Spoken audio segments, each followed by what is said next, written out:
All right, so we're going to get started. Just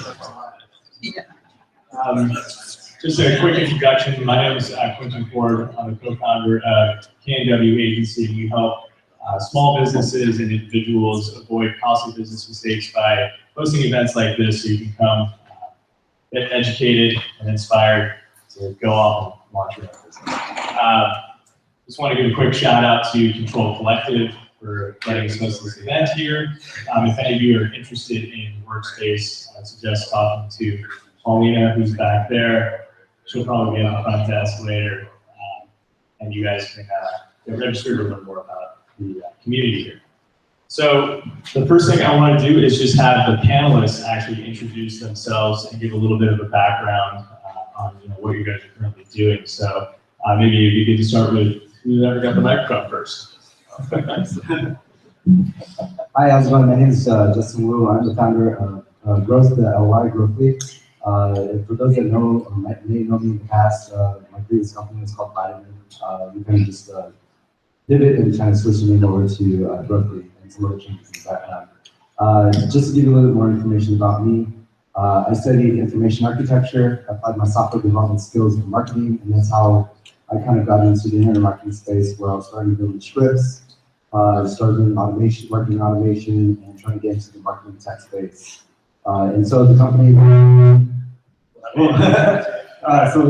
we have a growth. We're heavily focused on social media growth. And so what we're able to do is we're going out to platforms like Twitter, Instagram, Pinterest, and LinkedIn. What we're doing is we're scraping people who might be interested in your product service by taking a look at the different demographics, data from their location, what they're talking about, and what they're engaging with. And what we do is we go out and engage with those individuals directly to then lead them to the destination landing page or website for conversion. So we're essentially doing social media lead gen and social media selling through kind of these various platforms.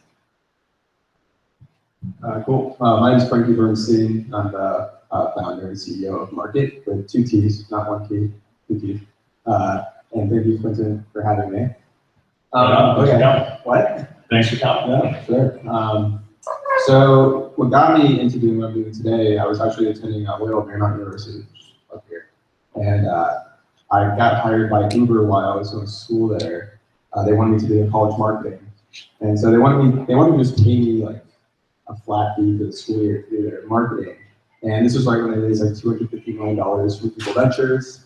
And I prided myself on being a decent salesperson. So I said, hey, give me $30 for every customer I acquire for you guys. And give me a few hundred of these promo codes you got. And so what I did was I created like an army of college students to sign up everyone for Uber. And I made a pretty good amount of money in my sophomore year doing that. We scaled out to like 90% of every college campus in SoCal, and that scaled out to the whole US. And then when school ended, Lyft hit me up and I built the same thing for Lyft. I like built an army of like thousands of people across the country marketing Lyft, and I was like, this is really cool. There's people making a living, paying their rent and paying their car lease, just marketing these 2 companies. Wouldn't it be cool if I could get like 50 other companies on this? So while I was working on my last company, I exited my first company. It was actually a fintech company called Wallet. We sold to a financial services company that acquired us in January. Then I immediately started Markett. And so we're simply an on-demand sales force. So think of us as like the Uber for marketing or the Uber for sales. We plug in with high growth brands like Overnight. We're talking at a meeting with Fried Market, which is really a hot startup here in Marine Del Rey or Playa, depending on what you look at. Talking Honest Company.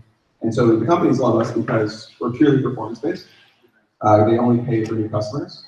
And then our marketers, that's what we call them, get the opportunity to market all these really cool brands and make money either marketing on social media or doing street team events. We really set up to where you can kind of do whatever you want. And some people market full time, and some people just make a few extra $100 a week. That's like a little general what we do.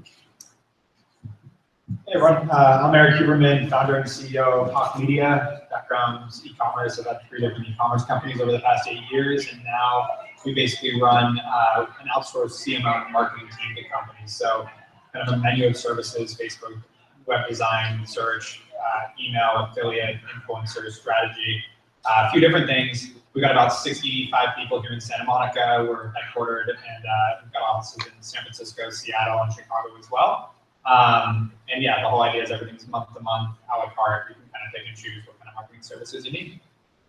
Awesome, cool. Those were great introductions.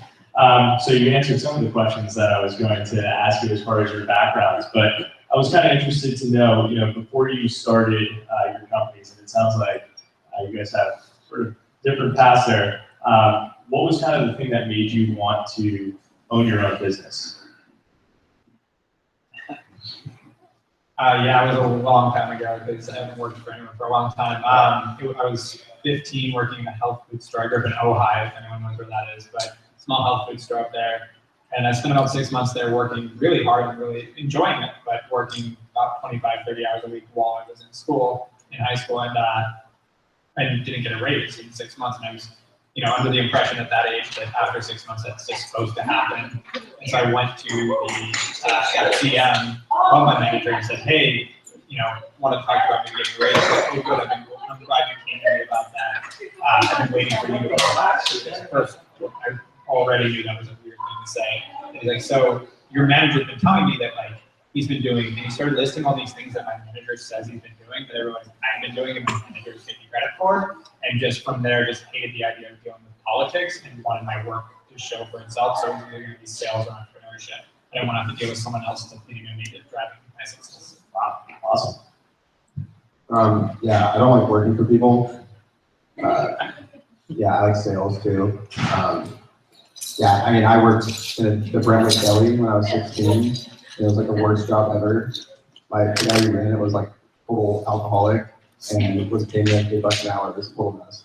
But I mean, the whole concept of Markett is where you can work whenever you want to, gain experience. So you don't feel like you're working. It's so much like, if you're gonna drive for Uber, the same mentality an Uber driver has. You can drive whenever you want to with entrepreneurial feel. You kind of bring that to sales. And I feel like it's really empowering people to not have to answer someone every day, to kind of control your own path. So yeah, that's kind of my Just out of curiosity, I mean, at your time at LMU when you were building this sales team, were you doing it all for the $30 commission and just building based on that, or did you end up getting sort of hired or contracted by Uber? Yeah, there's no way. Yeah, they wanted to hire me, but yeah, I just can't say kind of so. Yeah, I'm doing that right now. It's cool. Crazy. So you created a job for yourself with this opportunity. Yeah, I was making more money than these people with Harvard degrees, just because it's all about hustle. If you work really hard, you'll get lucky. That's essentially where I found my niche. Awesome. Yeah, so my entrepreneurship career kind of started out as a project at the age of 13, 14, where I kind of discovered Craigslist and eBay. My story is basically, the reason why I got into entrepreneurship early on was because my parents couldn't really, I wanted to buy toys, video games, and all that stuff, and I wanted more stuff than they could actually give me. And that actually made me more angry, that not in the sense that gave me energy to want to make something out of it, because my parents just moved from Asia over to here. They obviously didn't make a lot of money.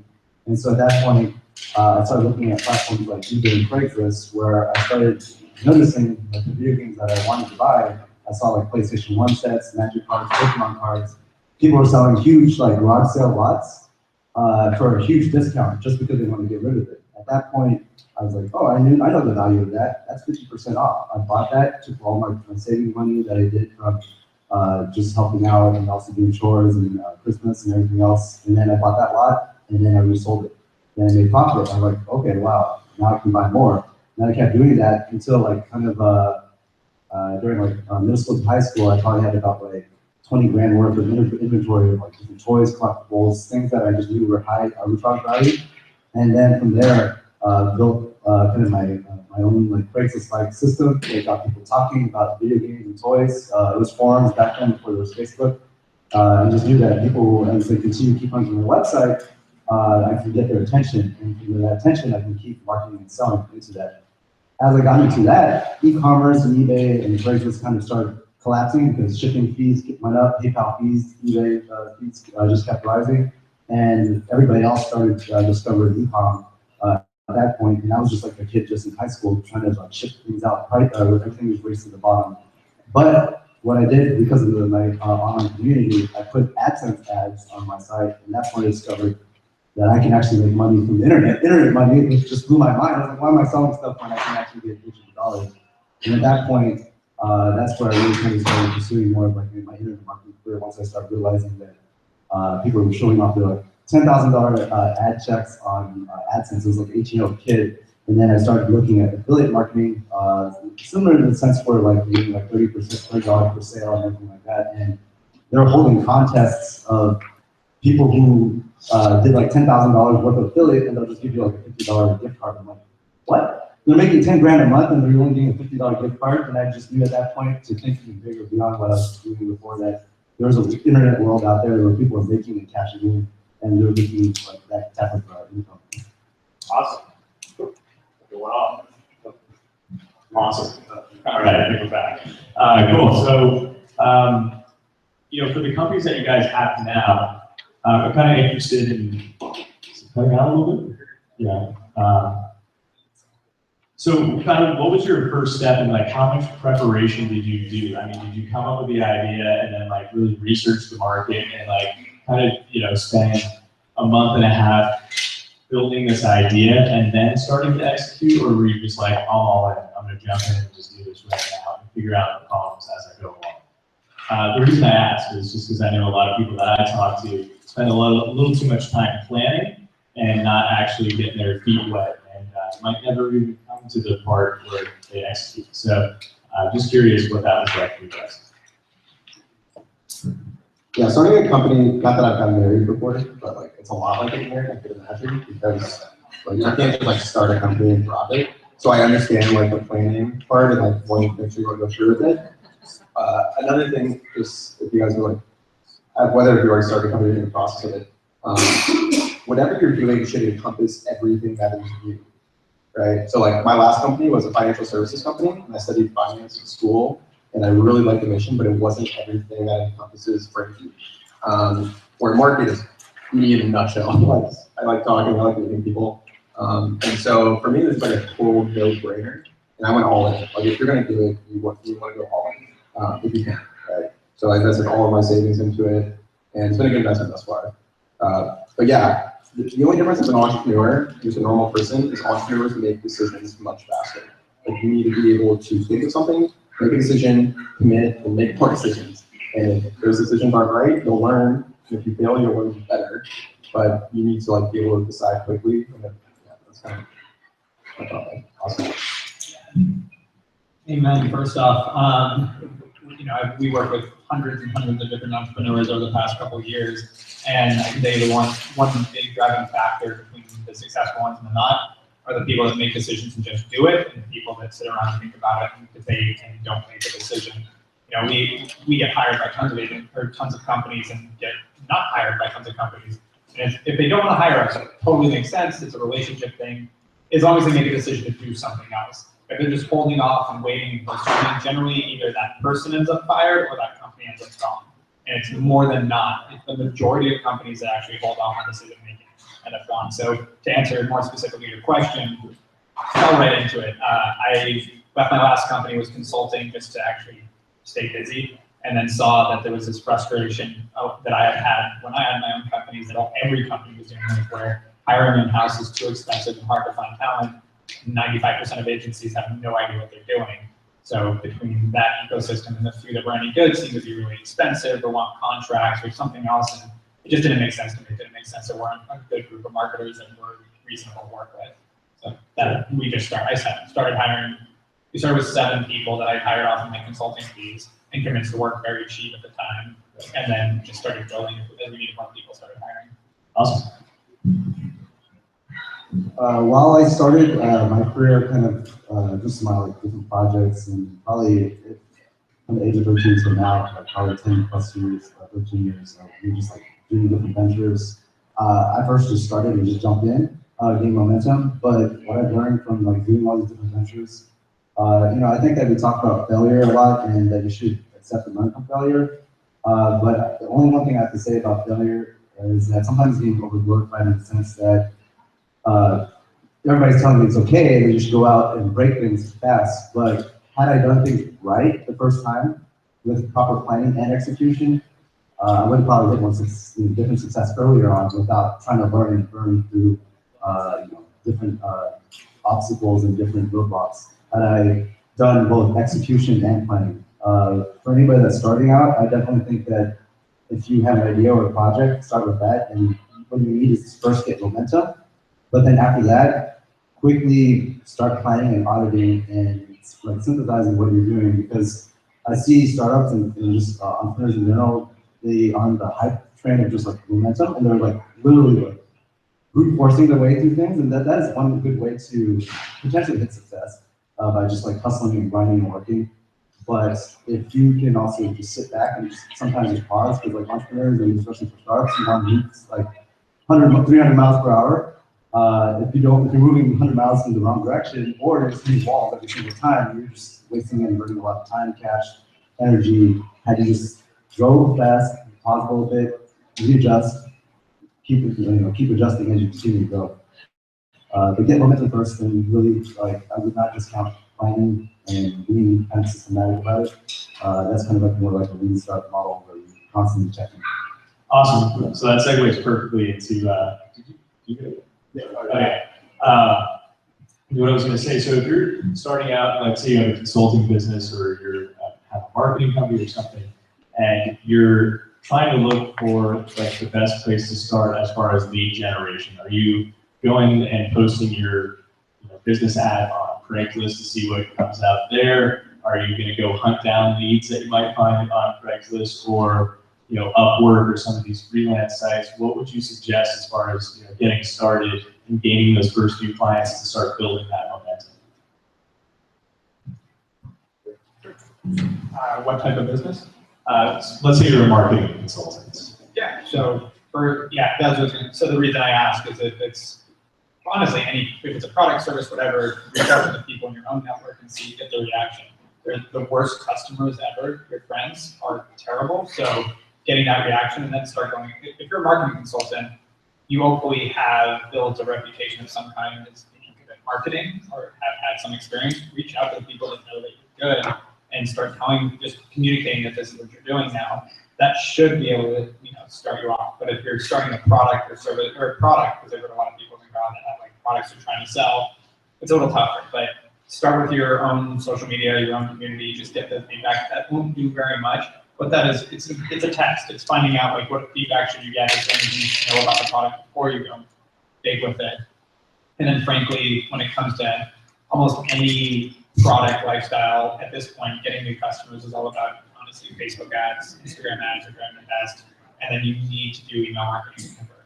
And that's been like the core part of our business is Facebook and Instagram to drive new emails, and then automating that email to follow up consistently, but not in an annoying way, to explain all the valuable things about your product, and that's what actually converts people to buy it. Because there's a thing called a purchase cycle. People don't just see an ad and buy and see that and buy it, they think about it over time. So that's been in terms of digital to block that.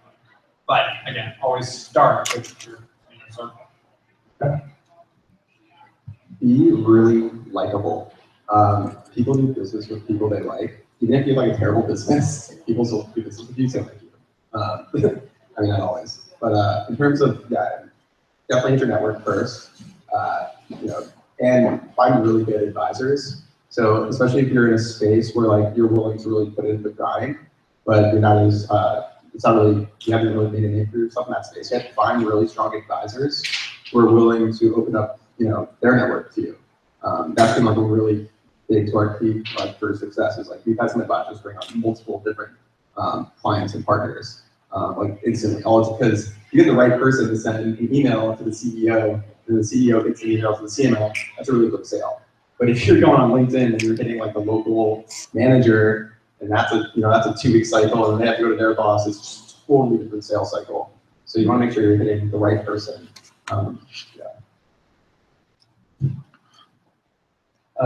Besides hitting the network, I think that's one of the best ways to start.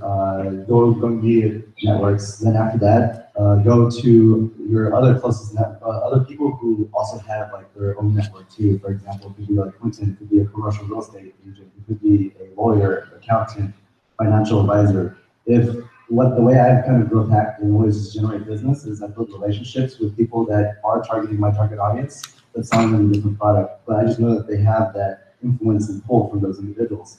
Then I go look at that person and say, what does this person want? Sometimes my business and service might not be directly related to that partner or that person I want to do, but sometimes I have to go and find an answer and try to evaluate whether that be, okay, does this guy need a website? Okay, I'm gonna go learn how to build a website so I can get that guy because he values that for a lot. And now I have a relationship with him. Is it this influencer who wants to go to a lot of different events? All right, well, I'm gonna try to find my way to help provide value to that person. Then now I'm starting to kind of tap into networks. Then similar to like what Markett or other people like pay out those people that actually compensate them. Now they're bringing you deal flow, and you always pay them on time, pay them very well. And now you have people who are just on the floor giving you sales without you even having a sales team.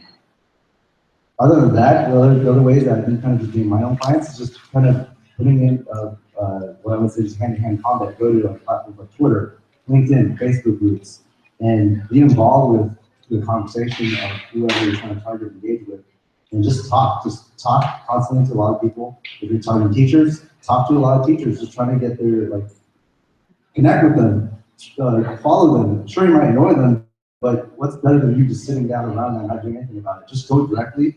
You're gonna learn trial and error that the way you're engaging, like just connecting LinkedIn with those people, that they might say no to you, then you might be more creative in your approach. But look at other platforms like Twitter, Instagram, Facebook, meetup.com. They're all free and they're all essentially contact book for you.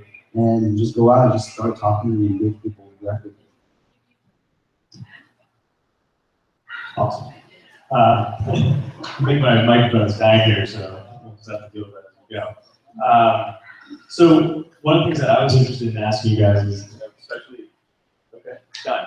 So when I was first starting out, it was like, how do I handle my accounting? Or how do I set up business lines? And is there places where I can get emails and not necessarily pay for that and have my company be looking good, even though I'm on a shoestring budget, just starting out and really trying to look good, but don't have the means to look that great. So, do you guys have any suggestions for tools like that can kind of help you in business as far as accounting or phone lines or building a website on a budget, anything like that? Yeah, I mean, I think everybody should just have at least have a landing page or a simple website. There's a lot of cool tools out there like Squarespace, super easy, quick drag and drop widgets. If you any business should have at least a landing page that has an email capture or some sort of conversion. So a tool that I like to use is called instapage.com. Which is just a landing page creator, super simple, dead simple, drag and drop, and that could be your website. I can tell you it's from just me building landing pages and testing out weird concepts and ideas.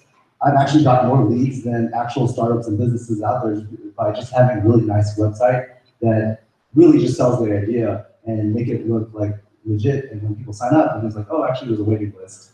But in the end of the tunnel, you're just trying to get the proof of concept, and that's kind of how I smoke test ideas. It's all about kind of online perception, and there's a lot of tools available. There's other tools like Shopify that can get your e-commerce site up and quickly. That's out there. I can tell you guys about accounting, but about emails, but this guy probably knows way more than me. That was a question about emails. That it was more about business tools in general. Yeah, exactly. It's some tools that you can adopt right away. I know I use a tool called Sideline for my phone, which allows me to have a free extra phone number, and it works really seamlessly with my phone. Just little things like that as you're getting started. Or there's ads on Facebook all the time for little, they're accounting. I think it's iBook or something like that. It's an accounting software. You pay $100 a month. So it helps you out. It depends what you're doing again, because you're an independent consultant, there's other stuff. But I'd say if you're starting a business and you're really, again, I do believe, I agree with these guys, but you go all in. You're going to go do this, do it. And by the way, I want to make it very clear. That doesn't mean quit your day job. When your company's not making money, if you're working full time, let's just say everyone who does for someone else. Okay, so that's, let's say 8 or 9 hours a day. Let's say you sleep 8 hours a night, which I assume nobody in this room does. So let's just assume again though, so then you've got another 7 hours a day somewhere in there to, either sit and watch Netflix or go start your own business. So there's plenty of time to be working on something and still bring some money in. But other than that, going all in, I right away signed up for QuickBooks. QuickBooks Online is honestly super easy to use, and I managed my whole. So we got up to 45 employees, and I was the #1 salesperson, CEO of the company, and doing our bookkeeping. And the bookkeeping was like 10 minutes a day, but I did it because then I continuously had a pulse on the business. We didn't hire a bookkeeper until the beginning of this year. So, that helps you actually see what's happening. And your cash flow is your lifeblood. Like, you have to know what's going on in your cash flow. I had a CEO that I worked with that was nervous to look at his bank account, his cash flow, and that ended up exactly what you would think. The guy ended up with no money in the bank and missing a payroll and having to shut down, hire half his employees because he didn't know that he was burning that much cash. So I saw the aftermath of it.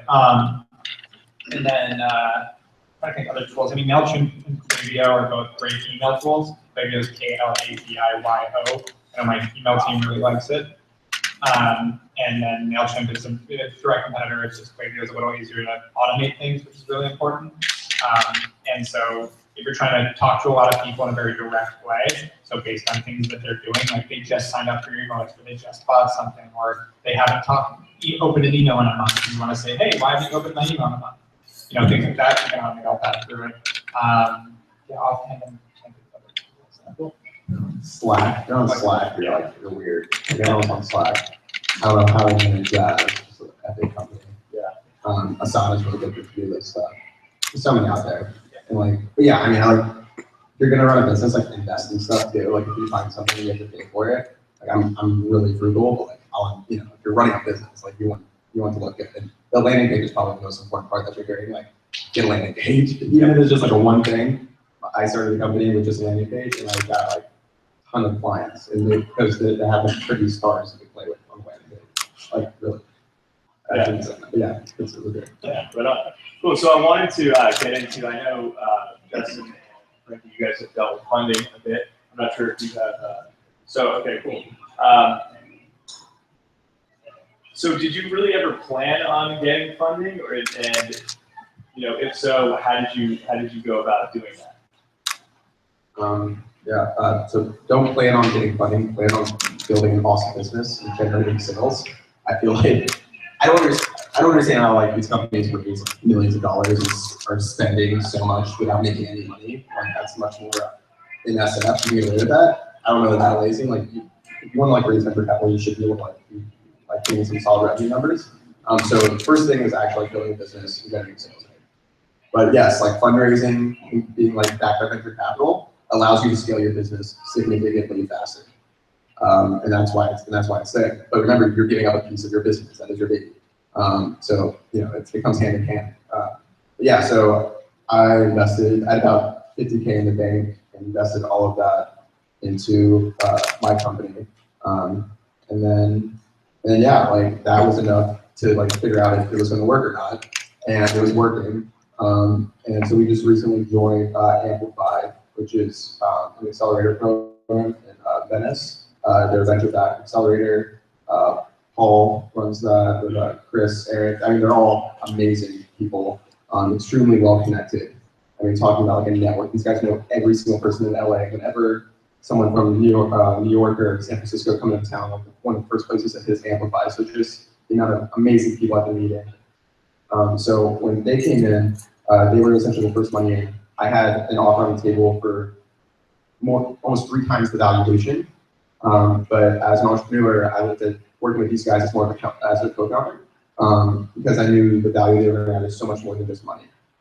And that's really important to the initial people that you're bringing on and your advisors.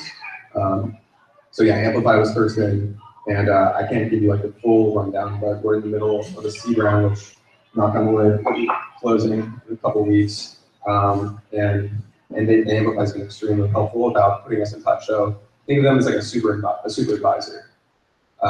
So you asked how do you get into the kind of fundraising space? You want to build. It's all about building relationships. It took me a while to get in there. You want to meet people. You want to meet someone a year before you ask them. You don't want to just ask people for money. you treat someone like they're just money, that's how they're gonna feel. They're not gonna want to work with you. Like since I was like 19, was trying to like hit meetings on LinkedIn, just meeting with people, just saying like this is something I'm interested in, and then I reach out to those people like 4 or 5 years later, I'm like, hey, I got a business, like, you want to talk about it? And then it's just like, then it's a no-brainer. But if you're reaching out to people and saying you're raising money, I mean, it's just, it's all about the relationship. It's very similar with sales. So yeah, make sure you're meeting the right people. But if you build a really cool product, right? Like, these venture capital should come to you, right? That's the idea. If you're working on a really cool idea and it's gaining a lot of traction, and you focus on that, it should be a lot easier for you to raise money if that's something you want to do. Yeah, there's a term, ask for money, you'll get advice, ask for advice, and you'll get money. So, and it's totally true. Yeah, I've had 2 companies that raised mid-7 figures, and then my current company not raised a dime and offered quite many times to just raise, sell, whatever. So totally true. If you build a good product, you're going to get money. I'd say the really important thing is get away from the hype of raising. Think of it as taking out a mortgage. I don't know how many people celebrate when you bought a house, fine, but when you got that mortgage, I don't know how many people celebrate and posted it on TechCrunch. And it's similar. You're taking out a loan. You owe that money back, and there needs to be a fundamental thought process behind that. If you're going to take someone else's money, you need to understand that you should be doing everything you can, much more than a mortgage, to give that money back. Because a bank is a bank, but a lot of times you're taking angel money, you're taking family and friends money, you've got to be really careful with this whole idea of fundraising. And frankly, again, back to the point you made, which is early in a company, you should be focusing on generating revenue. You can't do that with the core team you started the company with. It takes money for you to get going. There's a few businesses that makes sense, but the example I give is if you're starting a software company and you don't have a developer on staff that's a co-founder that's willing to work on it without just getting their salary, you're probably not going to be successful. If you're starting a fashion company, you don't have someone that can create patterns and someone that can design the clothing on staff, and you have to go hire everyone to do everything, it's going to be really hard to be successful, because at some point, in every single business, shit hits the fan. You're going to have a problem. And if you are relying on just your cash flow to do it, you better have one hell of a background or a bankroll, or you're going to have, it's going to be really hard to succeed. It's hard enough to succeed without those problems, but you're just piling them on by trying to start something that's based on you being able to raise money. It works rarely, but it does work, and those are the things that get in the news, but most of the time it does not. And you end up with a lot of angry people. Yeah, in the case of the previous companies that I got funded with, we weren't actively going out and seeking funding, but when that opportunity came to us, at that point, we have to make a decision on, so you don't, from my initial intention, not to really plan funding, because that just sets the wrong precedence on, oh, I need to raise this much money just so I can succeed. Then when you raise that money, then now you're gonna step off the gas pedal, you're gonna be dependent on that, you're gonna go overspend and burn, and that, honestly, I mean, it's always I've been through that situation, and just getting too excited, overhyped, and that gives you lose kind of a start fire in a sense, because that gives you sort of a lot of insurance, and you always have to stay hungry and passionate. And the founders that have raised and actually go through that is because they either done that in the past before, or they're just really good at financial responsibility. And that comes to having a good pulse of your company, and that's where if you actually do raise money, planning needs to happen. You have to plan when you're gonna die, and know that every single even week or month, and be diligent on every dollar that comes. Know your runway once you do fund, once you get funding, and also what you can actually do with that funding. The reason that we were able to get funding was a few different reasons. We were actually getting traction. We had 30K MMR, monthly recurring revenue, and at that point, we made a decision where we wanted to scale the team. So then that's where we modeled out how much money we needed to then get to the next stage where we wanted to grow.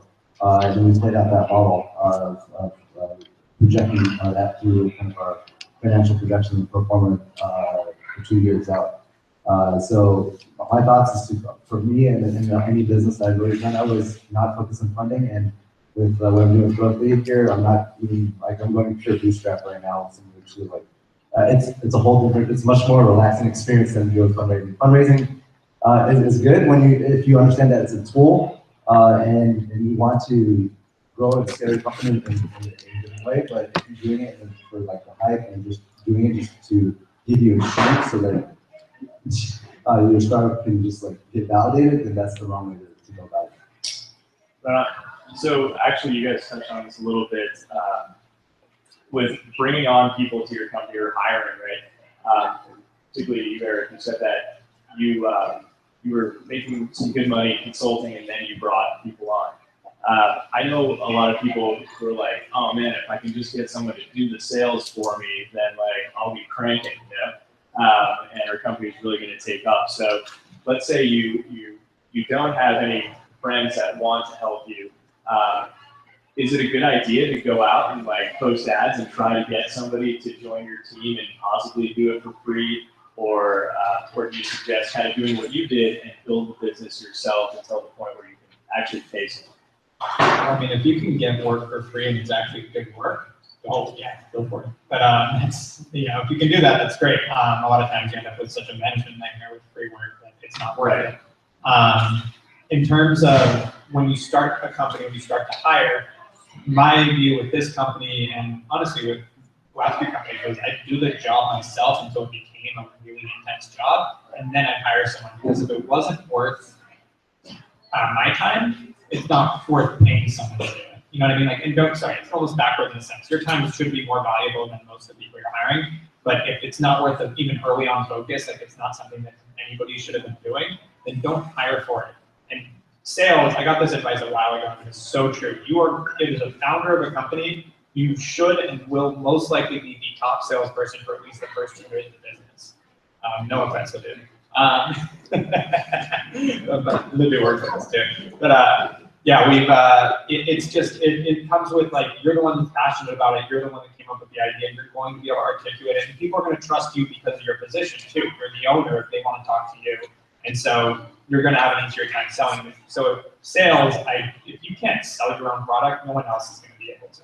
So that's an important part. But most of the jobs in your business, some of the most successful people, I mean, you take even the big successes, Mark Zuckerberg, Bill Gates, Steve Jobs, they could do almost every job in their company early on. Steve Jobs could build the computers, you know, Bill Gates programmed Windows, Mark Zuckerberg built Facebook. Like, these are people that they know all the jobs, so when they're started hiring and building it, they knew how to manage those people, what to tell them, and they knew when they could call them out. It's the same reason I've made the mistake a couple of times, but I've learned from it, hiring developers. I don't know how to code. I really don't, so I can't look at a developer and go, you're doing that wrong, you're taking too long. I have no way of standing on 2 legs when I say that, so I've learned that I should have managed that. Now, at some point, maybe I can get a CTO I can trust to do that, but early on, stick to what you know and be very core to the team that you have. When you're hiring, make sure that you can do those jobs to enough manage them. It usually helps. Awesome. Yeah, I agree with all that. If you're hiring someone or if you're partnering with someone, which is very common at this stage, you better make sure that you are you're so into what this person is saying that you want to hire someone who's just so much smarter than you that you just kind of trust them to just. You don't want to hire people that just manage. You want to hire people that can manage themselves, right? Like, your job is to be like the dumbest person in the room. You think about it, like, whether you're venture capital or you're making a ton of money, you should be investing that money into like really smart people. And so at the very least, you're learning a lot, right? So you can run your business better, but ideally getting people who can run your business better than you can. Like, you just made an incredible hire on the technology side, and I'm getting so much more sleep. Because I was trying to manage the technology, and I'm like a full-blown sales guy. I can try to code, but I'm a really strong believer that you should do what you're good at, and just do those things that you're really good at. And you're managing tech is just like another big thing. The guy we just brought on is just like a total rock star, and he's so well connected in the community. Like, we're gonna be good on technical hires for the next 2 or 3 years. Like, I'm not sweating that. So find people who are smarter than you. If you don't get that vibe, if they don't know things that you already know, that's not the right person for you. It's all like dating. Yeah. Yeah. Yeah. Yeah. No, yeah. Yeah. The theme is. My point to that is hire people that I wouldn't ever hire somebody to just solve a problem that you can't do yourself. I've seen that happen a lot of time where people aren't going to push to the limit, especially if you're doing an early stage startup. You have to put on many hats, and some of the team members you have might have to put on different hats. but similar to what Eric said, you as a founder or co-founder on your team, you might find someone that does the tech, but if that doesn't happen and you can't execute that, you either have to find a co-founder or you just have to roll up the sleeves and do it yourself. And if either of those cases can't happen, then you need to work on your skill sets before actually pursuing an idea. Like I can't go out and build like SpaceX because I don't have any background in it. Some people have some really big ideas. If you can't get that foundation in place, then you either have to like find somebody that can do it, or you just have to pause before you execute and rebuild yourself before actually going out and building kind of your own company. Cool. One last note, because I love this anecdote in terms of hiring people. Richard Branson, every time he starts a new company, tries to poach the COO or number 2, who he thinks is going to be the biggest competitor. So the COO of United ran Virgin Atlantic. Like that's his model. So it's all exactly what you just said. Like find that person. If you don't have those skill sets, the one option you do have is attracting talent and having them align with you. So with your own companies, what are you guys looking for in employees right now? I know that probably depends on what you're hiring for, but are there some core strengths that you're looking for right away? Yeah, we actually put the posters on the wall at this point because we harp on it so much. We have 3 principles when we're hiring, and it has nothing to do with experience. We hire people that have never done our best Facebook marketer, and we just got like a bunch of recognition from them. One of the top lifestyle partners to them. Was working in retail living together before she started working with us, so like no experience, and she's awesome. So it took 3 to 6 months to start going, and it took a little longer than that. What was it about her though, like during the interviews and stuff? It's 3 things that we hired for. It's we say the poster says get shit done, but someone that can execute, someone that knows how to like work hard and get stuff done. It's about checking things off the list and moving forward. And Mark Schuster said it well, where he said you should make 100 decisions a day and 51% on them hopefully are right. Like just go. Like, and I really do believe in that. And planning is important at some stages, but I do see, I think more people run into analysis paralysis than tripping over themselves. And so, yeah, definitely get shit done. Number 1. Number 2 is learn quickly, be smart. So we want people that can adapt and learn, because as much as Facebook's such a great platform right now, next year could be something else, next month it could be something else. So we want to be able to have people like Kate, who runs our Facebook channel now, actually runs a lot of our marketing operation, because she came in with no experience but picked it up so quickly. She goes on par with any major Facebook marketer. Also, be quick to learn. And the last one is be cool. Really big part of company's culture. And we've been lucky enough to build a really good culture. We got top 10 happiest places to work this year. All because, there's music playing, there's dogs running around. It's that typical startup. It looks like this room in a sense, but it's a little more run down than in this room. But it's fun. But they're the hardest working people I've ever worked with. But nobody's miserable. And I'll go back there after this at 10 p.m. There'll still be 10, 15 people probably hanging out. Not because there's a clock to punch. Nobody's hourly. They just have stuff to do and they get it done. So yeah, company culture is really important. We are like, sales is like in our blood, so you need to be a good salesperson. It's crazy, like even our software developers are somehow like really good salespeople. You can't even tell you talk to an engineer, so that's really important with us. Time management is like so important. So like people who like value their time, like we had one of our clients, DoorDash, and we were talking about my main contact there, and he only had 10 minutes for the call, but it's because he said he had 80 million things to do. Like I was, a bit offended, but I also totally respect that, right? So people who like are really good at managing their time and getting things done, and just like hearing stories, like you never really know, like just like you said, like someone can have all the experience in the world and someone can have no experience, and that person just kicks butt. Just from talking to my mentors, fire fast, right? So like someone's not meant for that position, it's again, let's talk about marriage, like or relationships. Like you don't want to like drag something out that doesn't work. Like so, if you're in a relationship with someone, you're working with them, it's not working. Like be able to end that quickly. Yeah, for us, it's like we need to find like rock star salespeople. We're always hiring on that end. I think they covered a lot of good points already, like finding people who are just like passionate and just want to build or actually just execute on things. For me, there's different type of companies that I've run. There's different stages where like, we have different hiring positions, and I think Eric has the most experience, especially for him scaling this the team in his company's growth.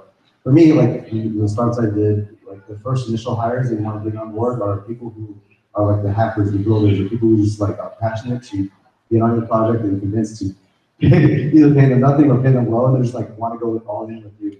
As you continue scaling your team, which I had in the past, things start to mature a little bit more, and that's where you start maybe potentially bringing in some specialists, some people who have a little bit much more experience, and they might have to replace some of the people that you had initially, just because they can manage that process or system, like a sales lead or a marketing lead, just to get that tight knit. And your executives or people that you had initially should be open to that. If not, then there's definitely an issue where you would, I mean, you have to have people that are willing to understand that you're bringing them up, that there's always going to be smarter people than you, and being able to like step down and bring in that other heavy hitter to come in to advance the organization to the next step.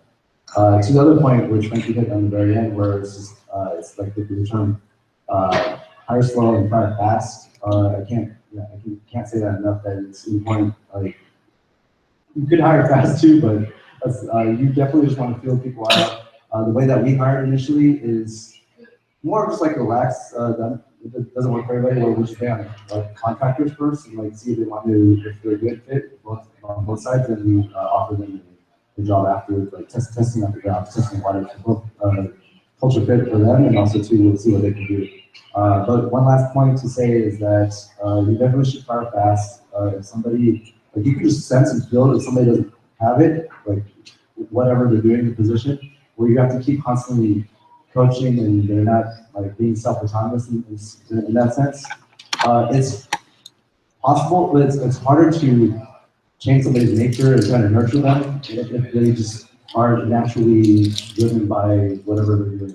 You're trying to like change somebody's like habit and who they are, and that's usually one of the hardest things. Unless that person, like you really know that person, you can get down to that level. I just want to make one note because I totally agree, but I have made the mistake of putting the blame on that instead of myself. So making sure that you've given them the right opportunity to succeed in the position is also important. I've had people that we have someone, one of our all-stars now, I was ready to fire about 2 years ago because I just didn't think she was any good. And my partner called me out and said, yeah, because you've done so much to help her get going. Took her under his wing. About a month later, she's just running circles around her office doing a ton of stuff. So it's really about making sure you give the person the opportunity they need, because different people will succeed in different positions too. Sure.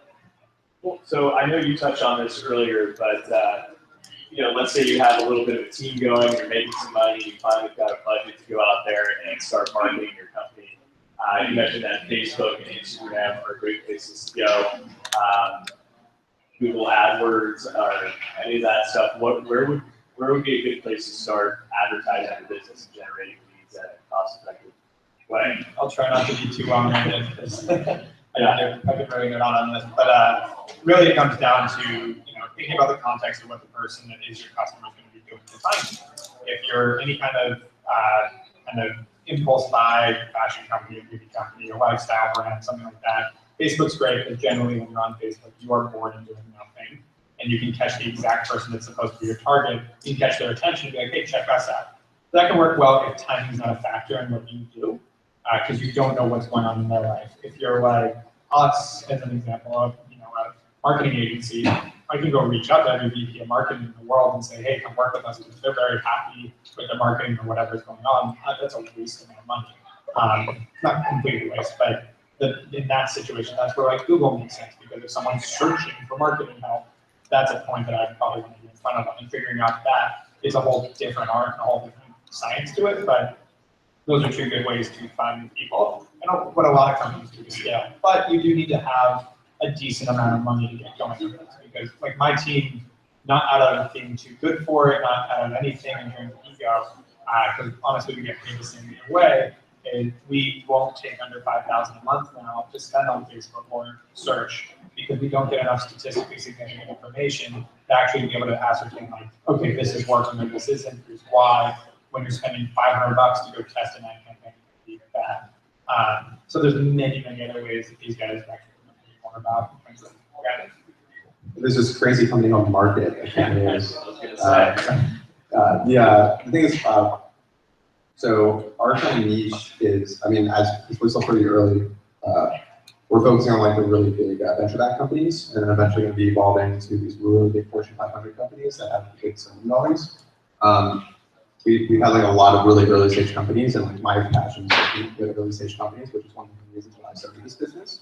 But the problem, as you mentioned, is that like you need to be able to like scale with that company, and the problem with what we do is, yes, it is purely performance based, but if the CPA is $100 and it's a high LTV product, lifetime value, so it's $100 and we're generating 1,000 plus customers a month, a lot of companies can't afford that.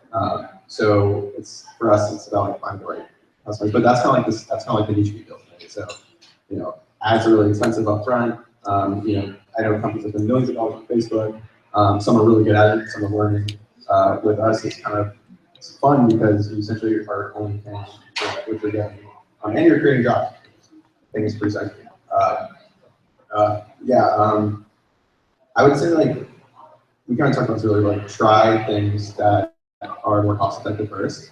But once you see something that's working, oh my god, just like pump as many dollars into that as you can. So like, I mean, in terms of Facebook spend, like if you are making $100 on a customer and you're spending $20 to acquire them, keep pumping out Facebook ads, like whatever works, right? Yeah, and that's when you raise money. And then you're like, hey, like give me $1 million and I'm gonna shoot up growth like this. So you don't need like tons of different marketing channels. Email marketing works for you guys. You need a master at email marketing. And yeah, so find out what works and just focus on that.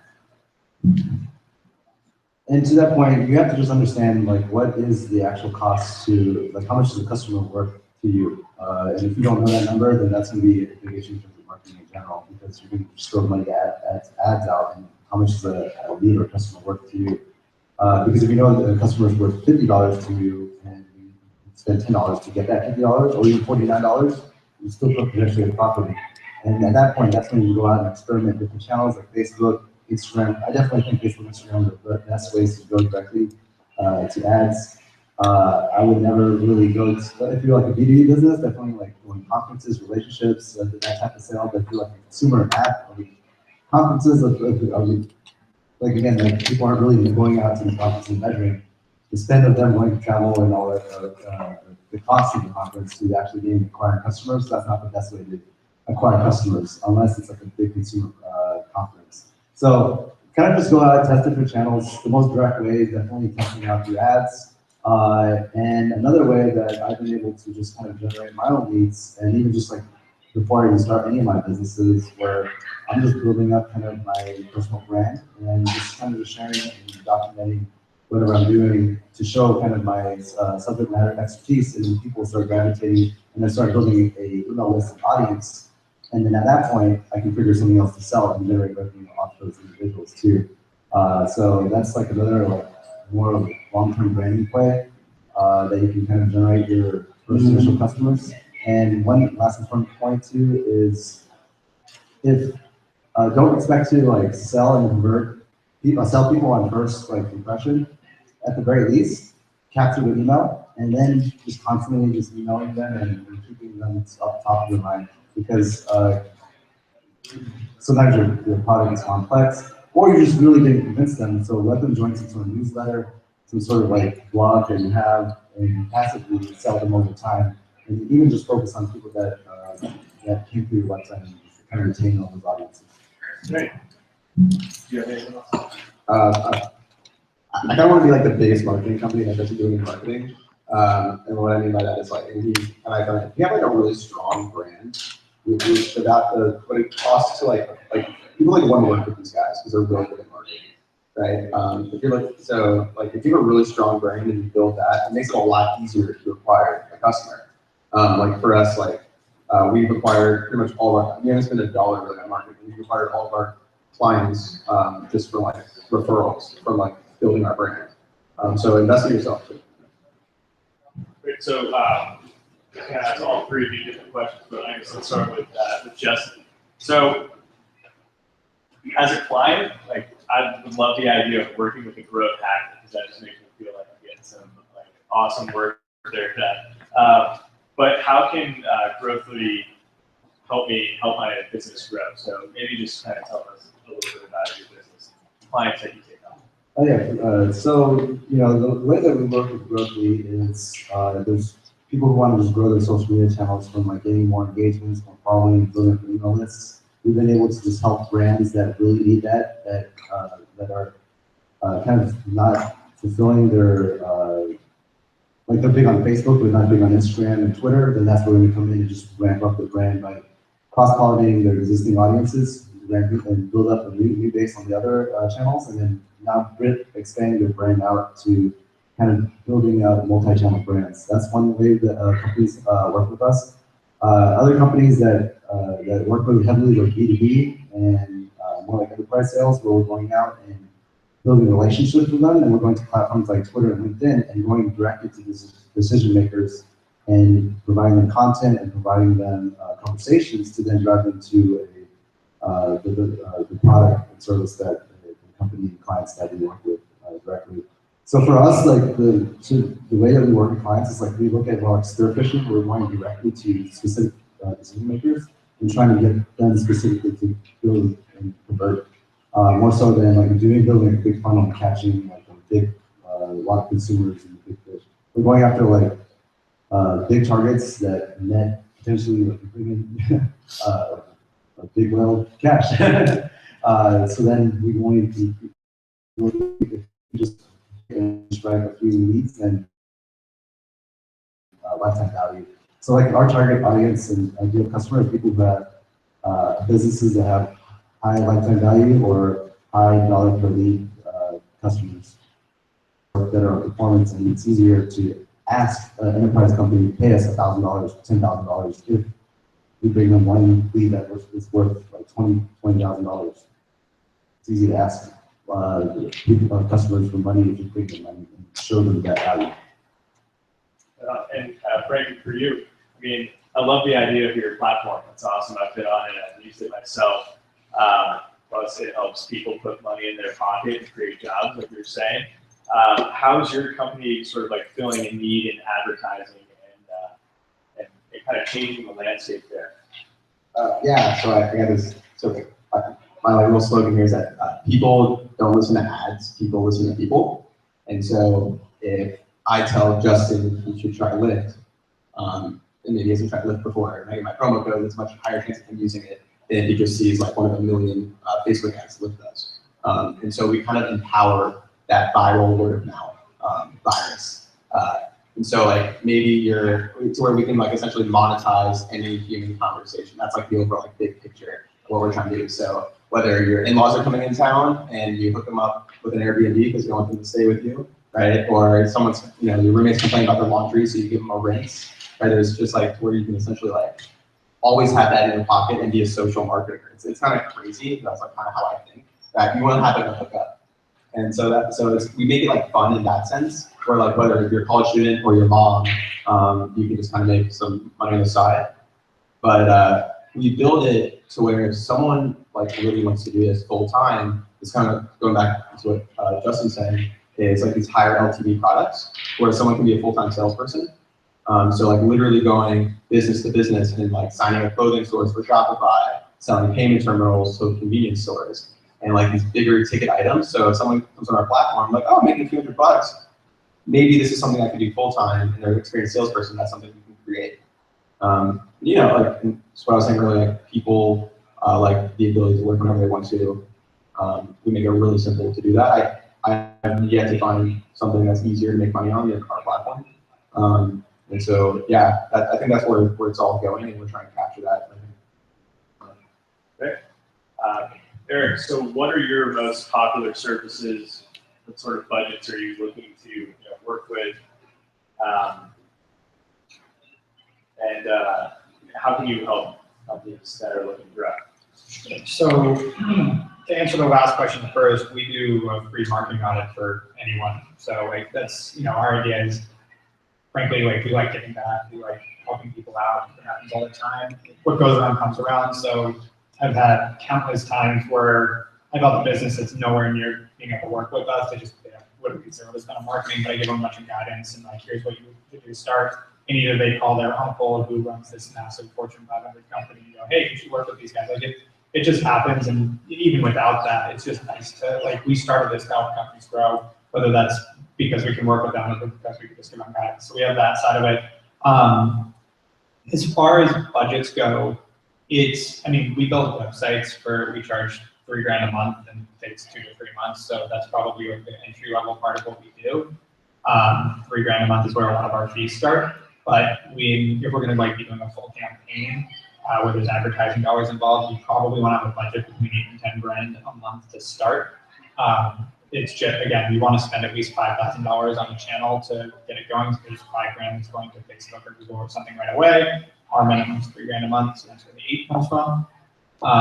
And again, it's not about being on a high horse. That's never where the pricing came from. It's about, we want to be able to dedicate the right amount of time that we're confident we can give you back more money than you give us. And for less than that, we're not confident that we can throw stuff at a wall. And sometimes it does work, but we don't like to do that. So that's really what it comes down to. Oh, and the last question in terms of services, as I said before, at the core, I can actually pretty much in order. It's like everyone that calls us works with a strategy person, like an outsourced CMO, a high-level person that's going to really give guidance on the overall picture of marketing and manage our team. That's number one. Number two is email marketing, because it is the lifeblood, especially in e-commerce, which is about 65–70% of our business. That's where 85% of their revenue comes from. So email is important. Again, those emails have to come from somewhere. Like emailing your own list. Then it's a combination of Facebook and search. Facebook's about 75–80%. Search is 25%. And then web design. Great. So I want to open up to questions. Does anybody have any questions for the panelists? Yes. Okay. Go ahead. What is the best approach to sell food to college students?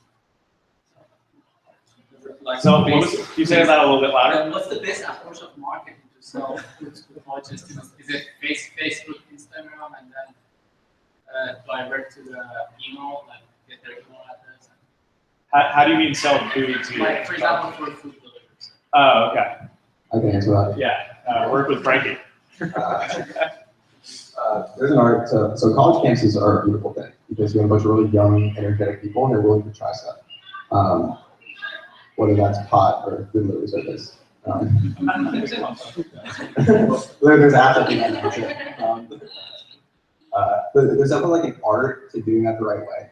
And I've seen it work. I mean, I've launched countless amounts of companies on hundreds of different college campuses. And at the end of the day, it's about finding you want to find like a really, it's like that sign, that's a school right there. You want to find the coolest kid on campus. So I've actually launched several food apps on college campuses. And if you get someone who's not well connected, even if they're like a really hard worker, there's a lot of front work that needs to get done to build those relationships. But if you connect with someone who already has the relationships, this is back to like, plugging in with an advisor who can plug you into companies. You find, the girl who's a social chair for sorority, and she's connected to all the other social chairs of her sorority. You can launch a food delivery app much faster, right? And that's like one of the core principles that we have at Markett. Like when we bring on a marketer, those are the things we look for. Someone that has that kind of network, because they can really blow things up on campuses. And yeah, make sure like you bring on the right people. That's like something that we're really big into. Flyer everywhere. And flyers, they are old, but like just do it like 10,000 flyers and people will know it's your brand. That's all the brand you're trying to go for. I wouldn't like try to, if you're trying to like I wouldn't really necessarily say Facebook in terms of like ad spend. But what I used to go on Facebook was I would get 100 students that went to that school post for back in Uber. I would get them all to post at 6 p.m. on Friday night. Be like, hey guys, we're going out tonight. You click on this link to sign up for Uber, and we would get like hundreds of people signing up. So it's kind of like, that's kind of like a little growth hack. You can do like social amplifies, stuff like that for social media. And yeah. And I'd say one more thing, because we get this a ton, is make sure that there's a reason you're reaching out to college kids specifically, because as much as they're willing to try new things, they're also pretty frugal. They spend money on specific things, and food isn't necessarily always one of them. Make sure that you're targeting. I mean, top ramen in college is a very common cliche. It's totally true. Domino's, etc. Like, I don't know that I eat out and make good food that often. hate to say it, but alcohol companies do well on campus, energy drink companies do well on campus. You know, some dating apps and stuff have done well on campus, but It's not that important. yeah, I mean, delivery is though, so it's, you know, it could work, but just make sure that you're not targeting college because you think that there's some magic thing there, because I watched tons of companies spend way too much effort and realize their audience is like more of a 40 to 50-year-old, and they spent a year now on marketing dollars. Yeah, it's like a on-demand ramen app, like it's sort of low. Yeah. But if it's like fine dining, I don't think you're going to have a very good, unless you're going just to USC because they can spend my cash. You had a question? Yeah. Hi, my name is Talia. I love building businesses, and for the most part, I'm really lucky in terms of the business partners that I attract. But I was wondering, just you guys have shared a lot of really insightful stuff, and I've learned a lot from being here and stuff. But I was wondering if you can speak a little bit to your experience. When you talked about, like, in terms of partnerships or even employees, like, you know, be aware as you're building a relationship, and if it doesn't work, like a marriage, you know, it is good to approach your relationship. It's the best way of looking at it.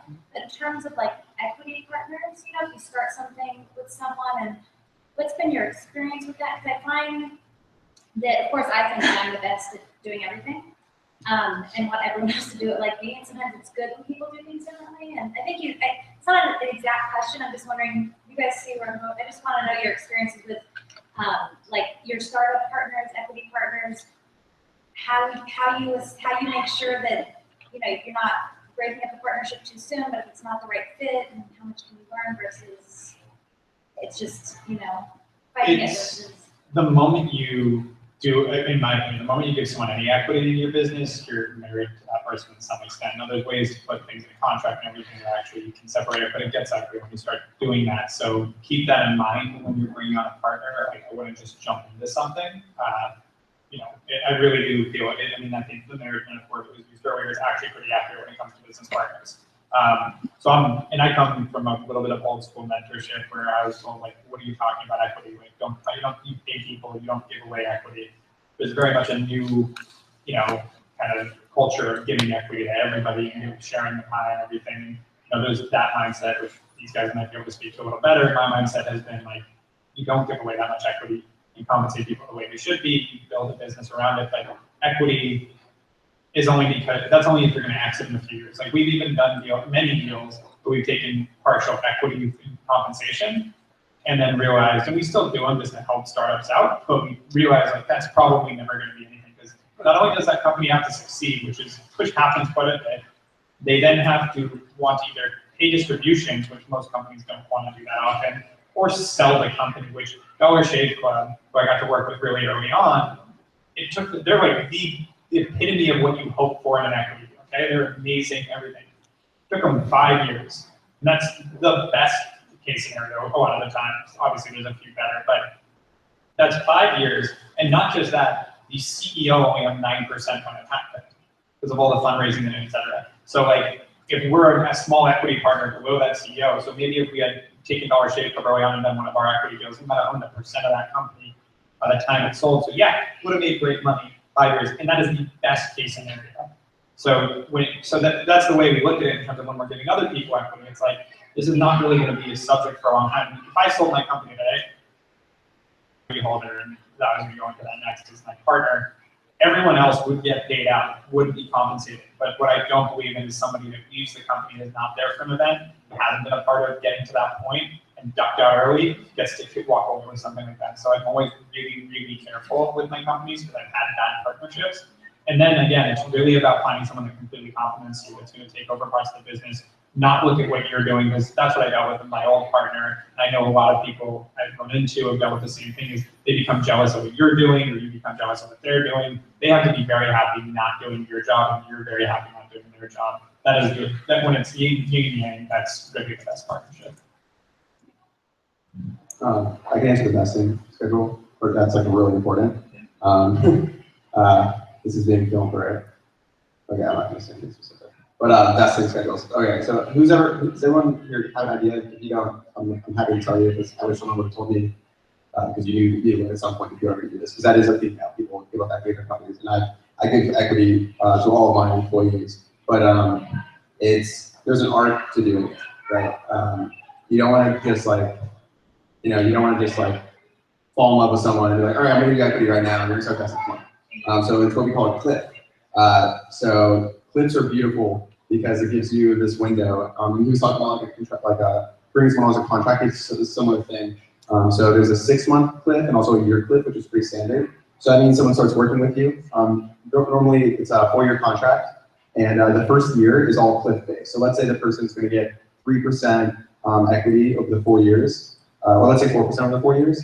So the first year, they don't get anything until 12 months. And so that 12-month period, that person is right, they'll vest 1%. And they deserve that, right? But if 2 months goes by, this person's not going to get anything done, you don't feel like it's really simple to make the decision to get rid of that person. In comparison to where if you like bring someone on board and you give them equity, just like what he was saying, when you terminate them, they're going to leave and they're smiling because they got all this equity. And yeah, I know a lot of founders who have like started a company and it's like a 50-50 split, but then one of the founders is doing 90% of the work. And like, I mean, I'm just kind of anxious thinking about because everyone's kind of dealt with it before. It's just part of one of the learning process, unfortunately. That's why I'm being very specific. So vesting schedules are super important. And make sure, like you said, those thoroughly. Really good book called Venture Deals, a big seller. Check that out. Yeah, if anyone else has any questions like that, I'm happy to answer that. Awesome. So I kind of want to conclude everything. And anyone who bought a VIP consultation, come up to the front and we can hook you up with the panelists here. But let's go ahead and give a round of applause for the panelists. Thank you guys so much for coming out. You got my microphone. That's it. Give it a little more impact there. So I'd encourage you guys to hang out and talk to each other. Part of